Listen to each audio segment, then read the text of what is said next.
Welcome to Burn the Ship. It's a podcast where we connect entrepreneurs and professionals. You being the entrepreneur or the professional, and these guys behind the camera being the, they want to be sitting in your seat one day. So without further ado, give yourself a little introduction.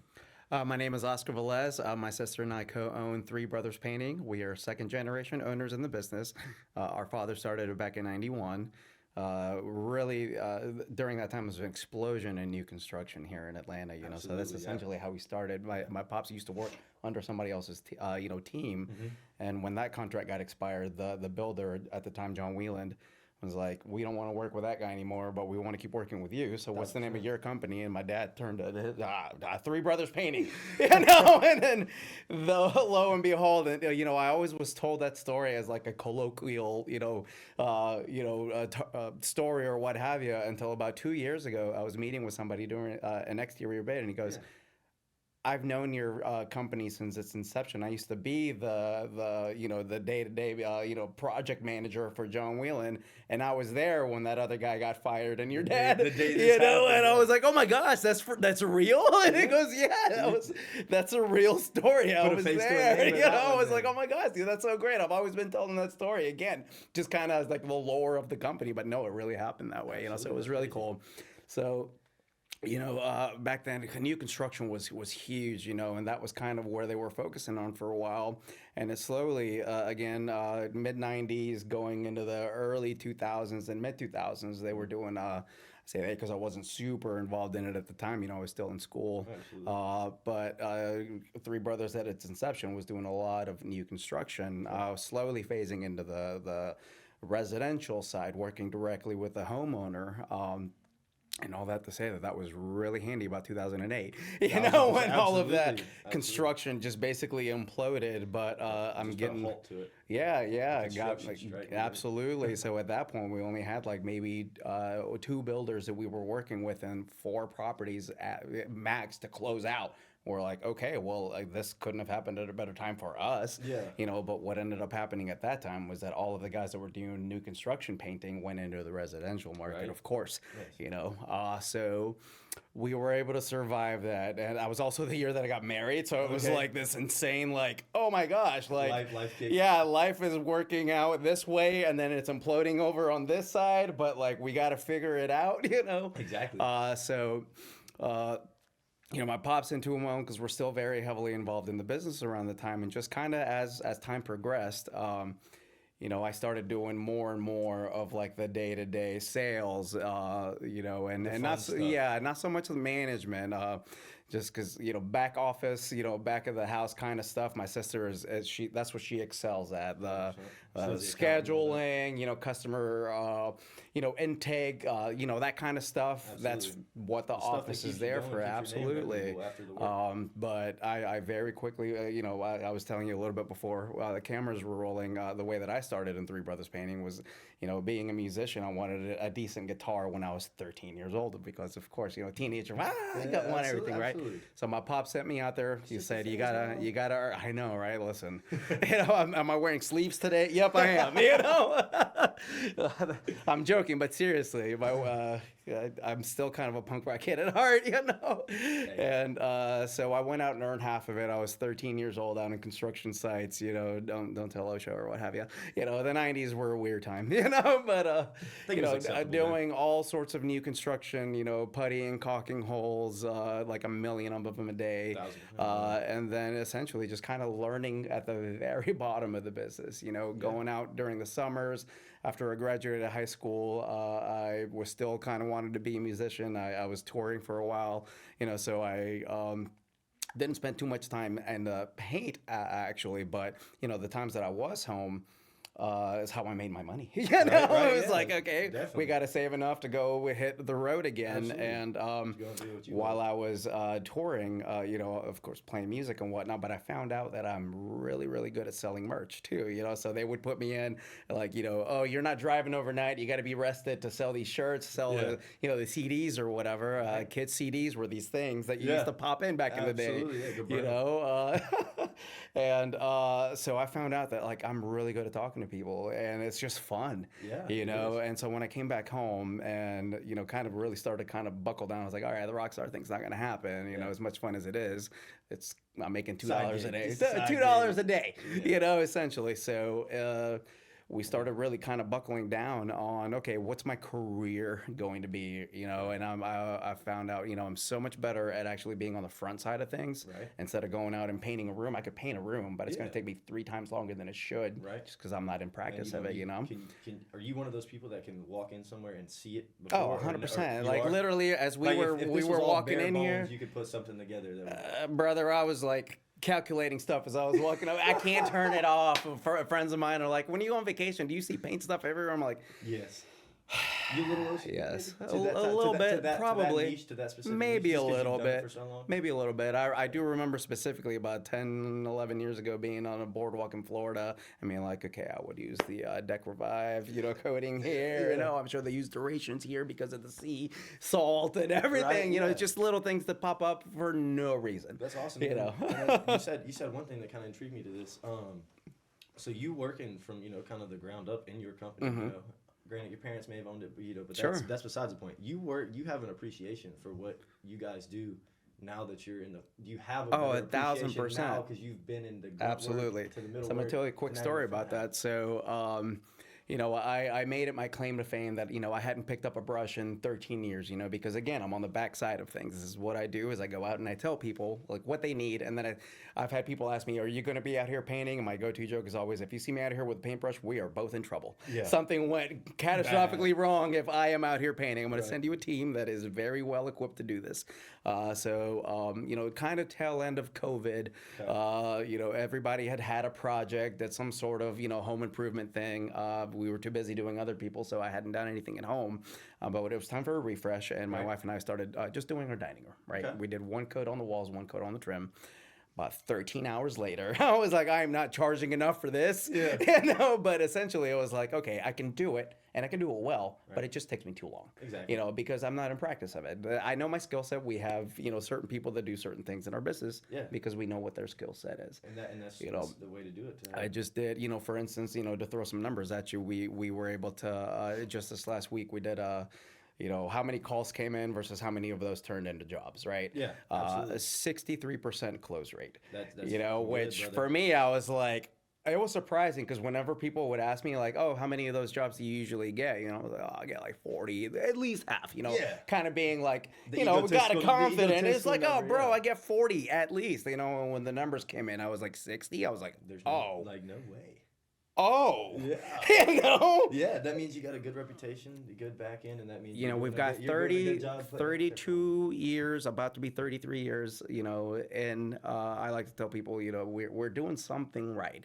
Absolutely. Second generation owners, they're usually, they don't typically last. Absolutely. No, Unfortunately. 1000%, Yeah. absolutely. So, we are closing out our first year. Again, to catch up the watchers and listeners here is that, my father started the company back in 91.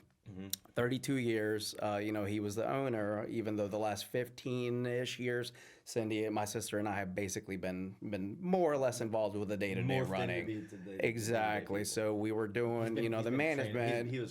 He was training y'all. making the big administrative He decisions. saw the bigger picture. Exactly. Where 1,000%. advertising dollars are going to go or not go. Do we do this 100%. campaign? Do we do that or whatever? And now that Cindy and I are the ones making these decisions, it's really nice to be able to have an appreciation of like, oh, like I can do my job, Yeah. and then I also have to make time for this. Like that's a lot. Absolutely. It definitely has. It's been a mindset shift. Yes. Like for instance, this time last year, I still wasn't the owner of the company, and you're doing this is everything you're always probably doing now. right. The one thing that was different is, this is our slow season. Right. So last year I might have had 3 or 4 calls on any given day, and it's like, okay, well this is just average, what have you.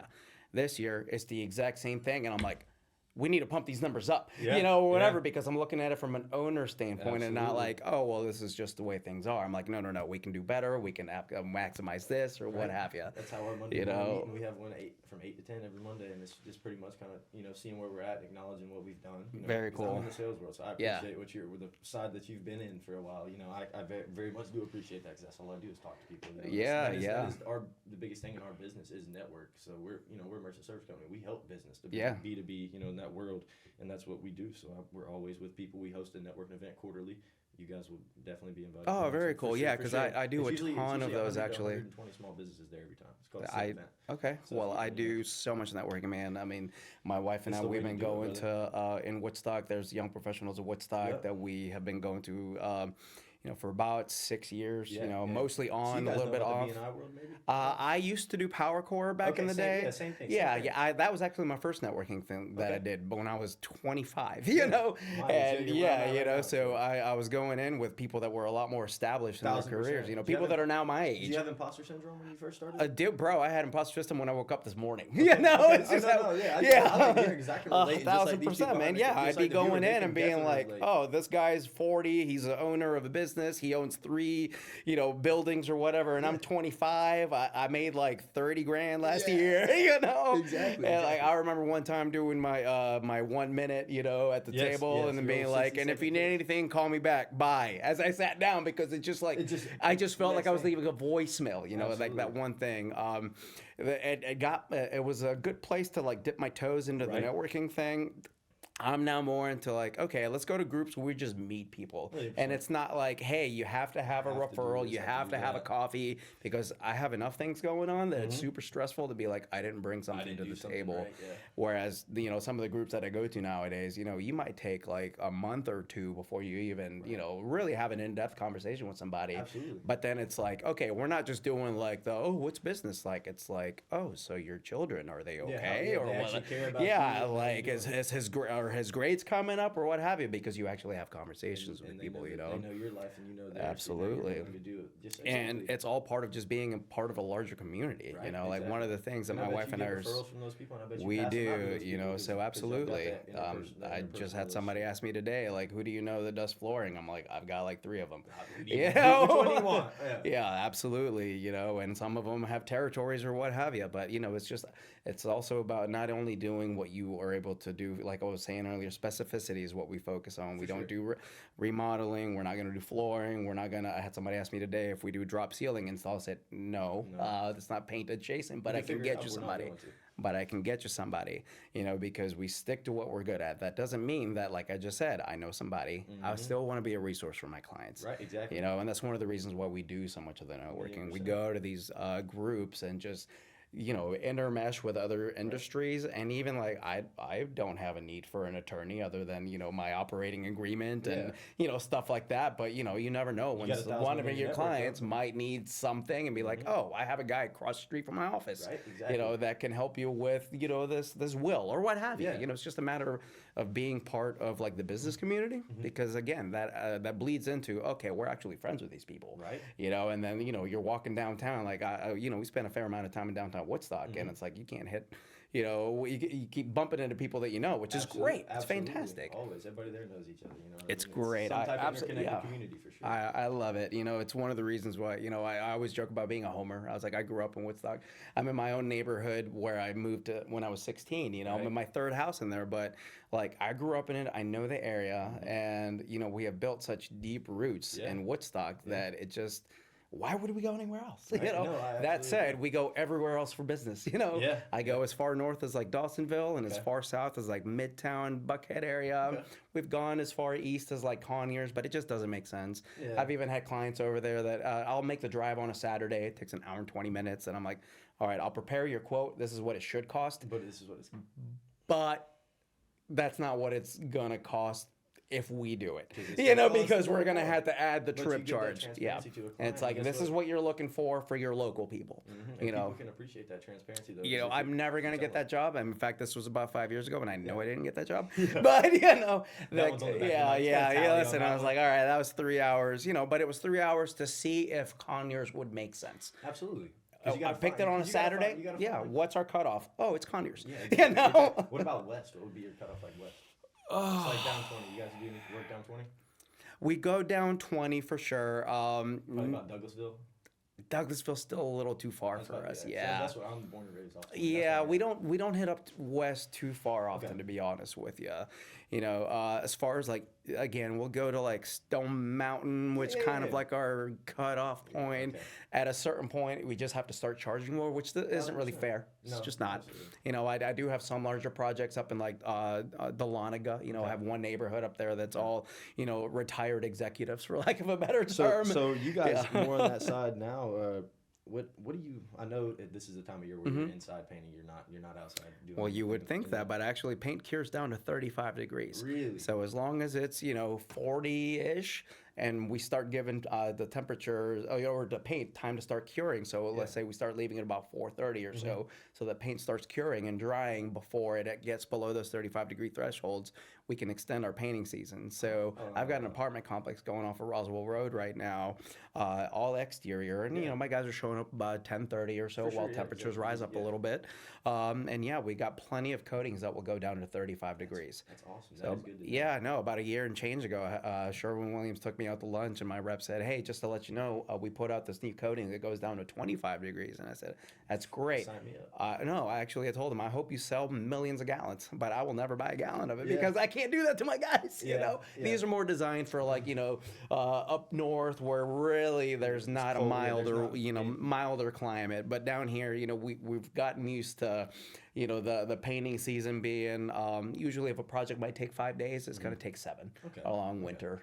Because you got to start a little bit later and leave it a little bit earlier. You lose sunlight, starting about 4:30, 5 o'clock. So not a whole lot to be done. I hear that pitch in my networking groups now because I'm in network groups where there's painters in almost all of them. And they'll say stuff like that. And they'll be, we can't paint outside right now. We're looking to go inside. That's why. Yeah, no, you absolutely can. Yeah, no, it's a matter of being well versed in your. I won't tell them that y'all doing a good job. So it's funny that that you say that. Back, I want to say it was about 10, 11 years ago. They used to have 2 different formulas: summer paint and then winter paint. Really? For instance, Porter paints. They're now PPG, but they used to be their AquaShield used to be AquaShield just regular, and then AquaShield LTC, which is low temperature cure, and they would start rolling it out in like November. But at a certain point, like every paint manufacturer just reblended everything. To make this all I remember at some point being like, it was probably costing them more money. It absolutely was to store the summer stuff, during the winter. And 6 months of paint. I remember one fall, I was like, "Hey, we can't find an LTC." They're like, "Oh, it's just all paint now." It's just all weather. I appreciate you guys. Yeah. That's always great. Yeah. All right, and then I got two good questions for you. All right, sure. What's up? So now that you've been an owner for about a year now, what would you go back and say that when you started a year ago, what did you do really bad that you would go back and kind of sharpen? Oh my gosh, probably I would have started on the operating agreement earlier. Because it was, for me, it was working with family, and it wasn't like, I'm worried about what was in there, but just, it was just kind of in the back of my head, like I'm so focused on doing my job and like new ownership responsibilities and whatnot that we actually, like right now, we're just going on good faith, which is totally fine. Again, it's my sister. There's no real concerns. But if it hadn't been, if it had been, anybody else that I didn't have that confidence in, things could have been bad, So make sure that you have a good operating agreement before you go into, business. Nothing changed from when it was before to doing it after, but things could have gone bad if we didn't have a good relationship. So definitely that's something that I would have. And we are actually in the process, my sister and I, of doing a mentorship program. It's called NAV. It's offered by the Cherokee Office of Economic Development, the COED, and it stands for North Atlantic Ventures, which is a subset of it's basically an MIT program. Okay. I'm not MIT smart, clearly, because I am the mentoree. But essentially it's a program that takes people that are business owners, experts in their fields, and then basically they donate their time and say, "Hey, you've got a startup business. We're going to show you how to scale. We're going to show you how to essentially run the back end of it. You're good at doing what you do. Now let us teach you how to actually run it." And for us, again, it's a unique scenario that we have had the business for 30 something years, but we've been working on the front side of things. Right. Now we're working on the back end. Yeah. So I definitely would have done that last year. Done that program last year so that I would be more prepared on day one. Yeah. What do these numbers mean? How do we track data? How do we do all of this stuff? Because again, my actual job day to day was sales, closing, so sales, and then staying on top of my respective teams to make sure that what I said is getting done is getting done. As it should. Now I have to look at numbers. Which is which people can appreciate, and I can definitely appreciate it just because I'm hard-headed. Yeah. And you going into that saying, looking for that help, knowing that you need that help in that back end, especially when you've been in the business your entire life. Around it, since you were young. So that means a ton, especially going to get that help to, that way y'all are, you might be a little bit of a perfectionist. Yeah. Are you? But no, you and your sister going back and doing that, though, to make sure everything's ran smoothly. Making sure that you guys are still in the top of your field. I had done a couple of them on my own, and then, I brought my sister on, and I said, they're giving me a lot of information that, I just can't convey to you because I'm not translating it well, so I need you here so we can have firsthand. Plus, you're going to have questions, that I'm not even going to think of because we don't know what we don't know. And it's the whole reason we're doing this. Different ways, no matter what. Absolutely, so me and you could hear the same piece of information. We could then take it differently. Take advantage of any and every piece of help that is offered to you because it took me a really long time to realize that I have friends that actually want to help me in the business community, and absolutely. And it's so great to be part of a community that's has all of these resources available. Absolutely. When my wife is the one that actually had found out about this program, and was like, hey, I think this would be really good for you. And I was like, all right, I know my job. Yeah, exactly. I can definitely attest to that one. Sorry, babe. And then what now that you can kind of reflect back on it now, because I know you're probably in that stage of reflecting over the past year. What did you do really well? That close rate I mentioned earlier, out of almost 1,200 calls, 750 of them became jobs. That's awesome. So for me, that was really, really good to see, because numbers just don't lie. Absolutely. And again, I felt like I was kind of embellishing whenever people would ask, how's your job doing? Well, we're doing well as far as closing rate goes. What are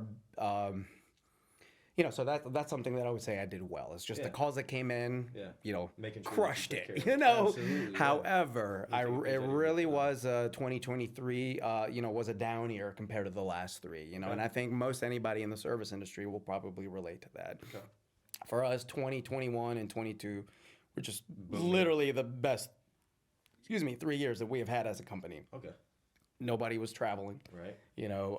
Nobody was going out to eat. Everybody had extra money because of many factors. Absolutely, so another thing was folks working from home and being in their office, and looking at things that they weren't normally seeing. So there was a lot of coatings and a lot of maintenance that would have been not necessarily deferred, but actually on schedule that was done ahead of time. Absolutely. So folks would be like, oh, I'm ready for a repaint tomorrow or next year rather, but we can go ahead and do it now. I had people, friends and customers calling me like, hey, we were going to do our sunroom next fall, but do you need work? We can go ahead and do it now if you need. So just hundreds of examples like that, So now, absolutely. 2023, it's all right, summer's going to explode. Yeah. Oh, wait, remember all those that we did in 2021 and 22? Mm-hmm. They've been done. Right. So this year, the calls were lower volume and smaller in scale. Okay. That's definitely something that we saw, but, we definitely have had a little bit of an uptick. Plus, everybody was looking at, okay, what's the economy doing? Right. So the whole... All worried about all that. All worried about... The economy's going to be fine. We're good. I mean, literally the jobs report is incredible. Inflation keeps shrinking. The economy is booming.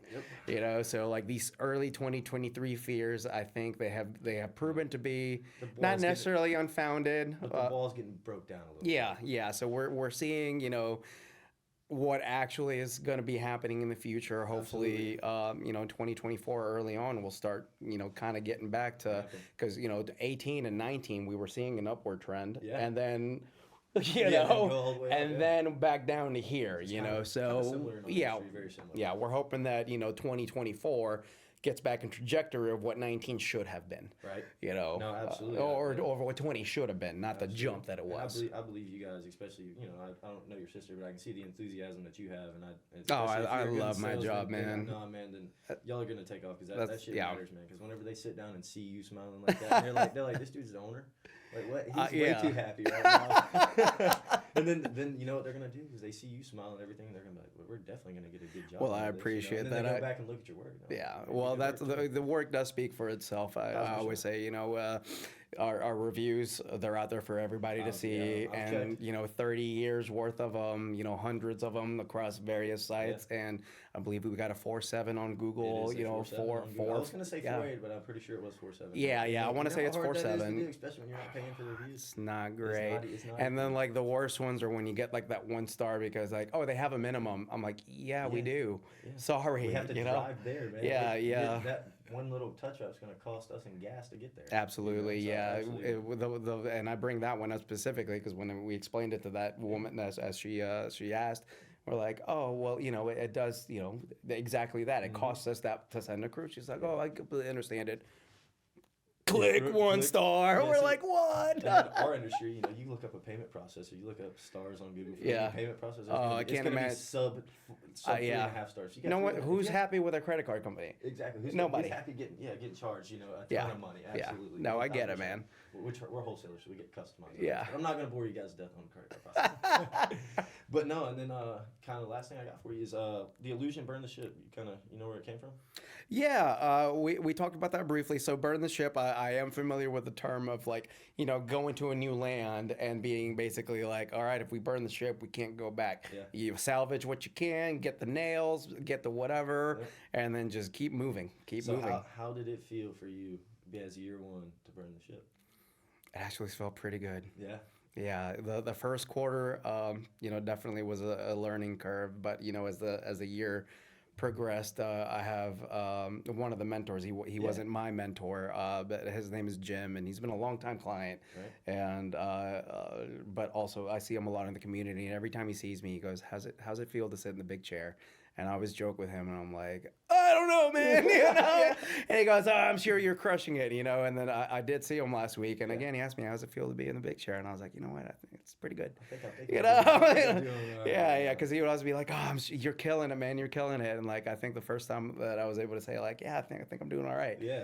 Was last week. So that's awesome though, because you're getting close to that year end. So yeah, man. As I was saying, we were kind of taking stock of like, some year end stats, and to see a 63% close rate was that's incredible. Really nice, but I just need to just pet dogs. Right. That's all they do. Right, yeah. I'm on site and I'm like, oh hey, who's this little guy? And so you're like the PM, the owner and the PM. Oh, absolutely, man. Yeah. That's awesome, man. That's awesome, man. Well, man, I appreciate you coming so much, man, and your story is super interesting, and I believe that you guys are going to boom off in 2024. I appreciate that, man. You guys sound like you've been booming, but I think it's going to be the year for you. Well, all we can do is just tell people this is what we do. Let me have an opportunity to prove it to you.